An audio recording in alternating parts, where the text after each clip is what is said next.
Hello and welcome to the workshop and some interesting projects that I've got to show you today in and around the workshop, and this is one of them that we have before us. It's John's pride and joy, a labour of love. And how long have you been building this, John? It's taken almost a year. Almost a year. And could you just briefly run through your inspiration for building this wonderful thing we see in front of us here? I know it's based on an American truck. Perhaps you could tell us a little bit about that. It's based on an American Divco milk truck. Right. I wanted to build something similar. They're all very decrepit now with the age. So I wanted to build something fiberglass that would not rot, but that I could put a patina on it and it look aged. So here in the UK, I wanted to be running English type running gear, even though it has an American Chevy V8. So it's a bit of a bitzer, Yeah. but it all seems to have come together quite nicely. Well, that succinctly puts exactly what it is. It's you describe it as a bitzer, but actually, I think having lived with this for all these months now, I think it's an inspiration to see something that didn't the chassis start as a Range Rover? It's a Range Rover Classic chassis, yeah, and then it started with LDV convoy, dual rear wheels and front axle, and once that was mated to the chassis, started on the bodywork. And made molds for the bodywork. The front fenders are 1953 Ford Prefect. Right. The rear fenders were highly modified. They're fiberglass now. Standard Flying 12 rear mudguards. Right. Okay. And everything else has come out of my head, basically. It's just, I can tell you, having witnessed most of the build from almost day one, that all the fiberglass molds had to be made before any panels could be made. Admittedly, as you just said, these front wings were a stock item, and you've made great friends with eBay, I believe. eBay's been a fantastic source and a source of frustration, of course, as well, as parts have turned up and they haven't fitted.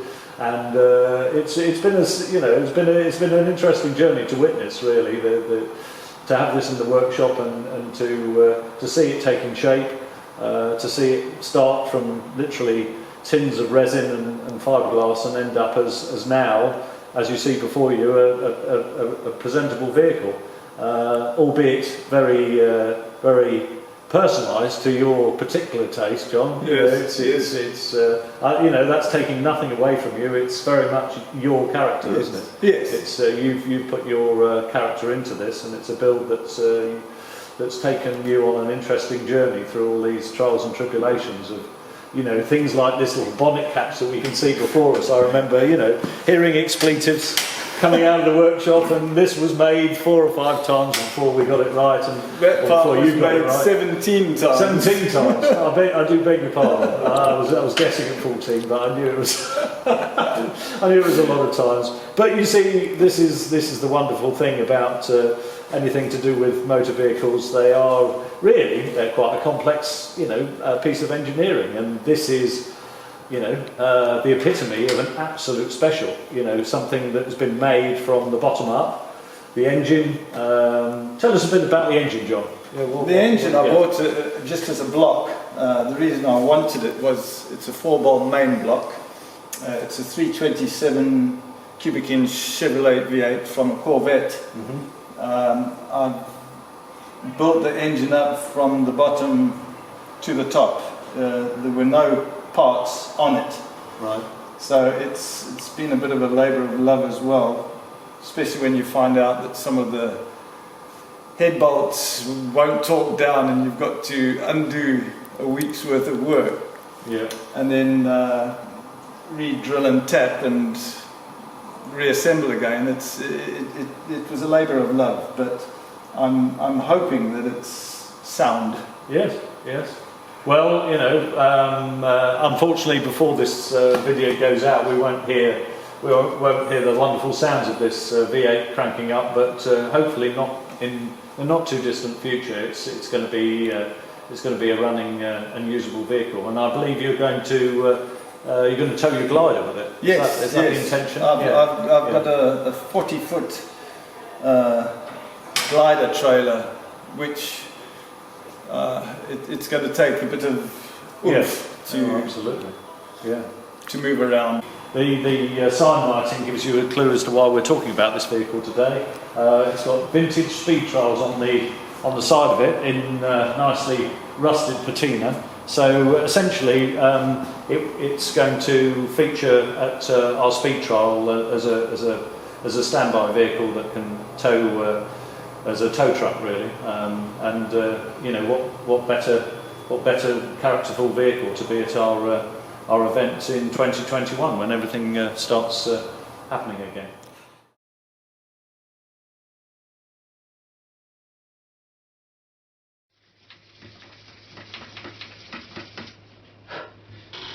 Hello and welcome to my workshop here in Lincolnshire and a special behind the scenes video for Virtual Vintage. My name is Daniel Garner, I'm a wheelwright and I've been manufacturing wheels for nearly 20 years and specialising in the automotive industry for about the last 8. In this short video we're going to show you how we construct a wooden wheel similar to this one, although I think this one is probably in the video more often than not, for some of the most prestigious Edwardian and veteran cars here in the UK and Ireland, and whether it be for enthusiast museums or collectors, and whether it be for the humble Model T Ford or the world-renowned Rolls-Royce Silver Ghost, we can repair and manufacture a wheel that will keep you on the move and will revive the past for a far safer future. So with that said, let's crack on.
back. I trust you found the video informative, and if there's anything you've seen or would like to discuss, then please by all means get in contact. I would say come and see us at show this year, but that is definitely off the cards. We know what this year has turned into, so that will need to wait for next year. You can come and see us hopefully at Bridlington Race the Waves with our project car, if I manage to get it finished in time. Failing that, there is the Vintage Speed Trials at Grimthorpe Castle, followed by the International Auto Jumble at Bewley. So any problems, don't forget, we're only a phone call away. And I'd just like to take this opportunity to say thank you for watching, and happy safe motoring. Keep safe.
So, after its winter rest, change of oil and water, the beast lives.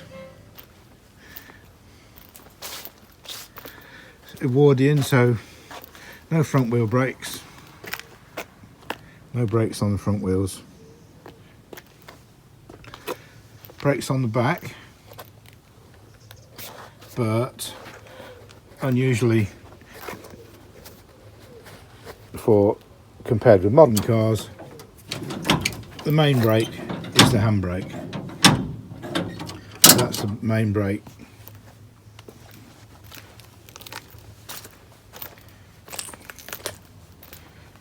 The tail is the fuel tank. I'm just looking inside the cockpit.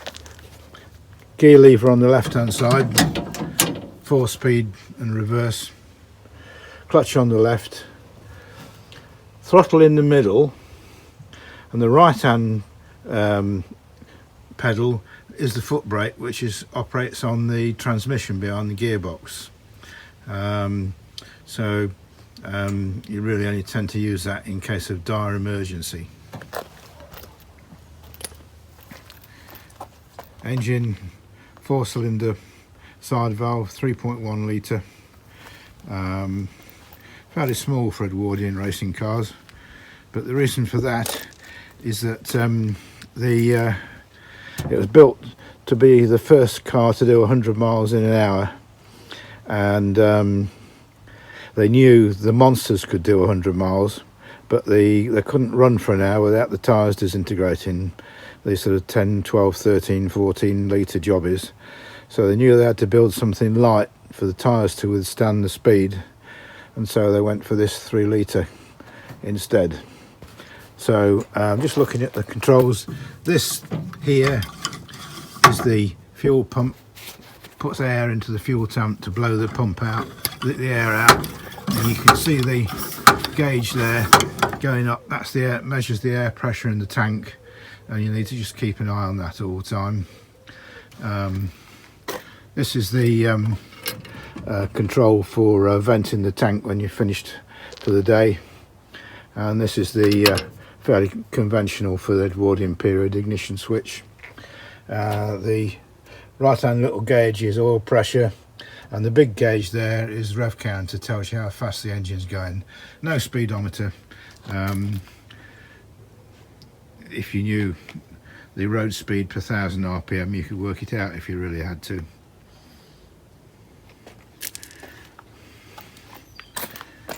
And yeah, quite an awesome look down the bonnet.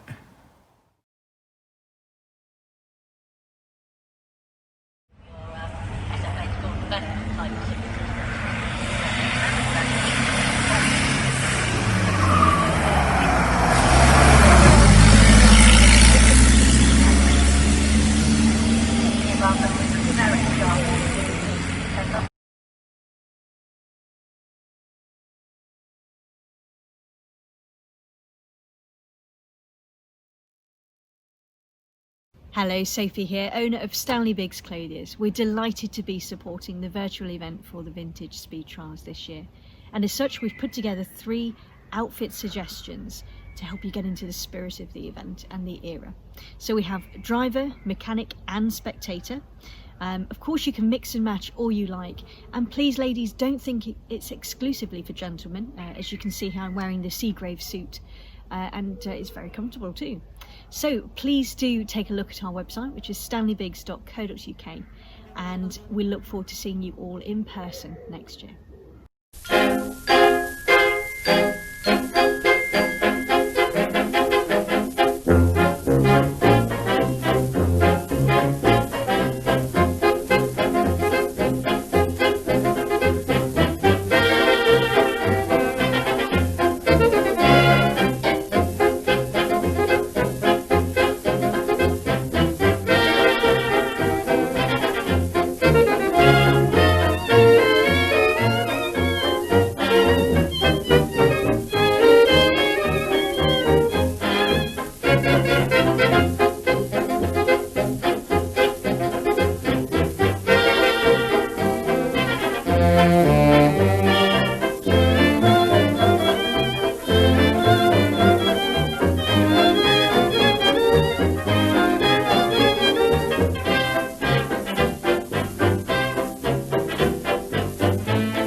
Blue and you don't know where to go to, why don't you go where Harlem sits, putting on the wrist, spangled gowns upon a bevy of high brows run down the levee, all misfits, putting on the wrist.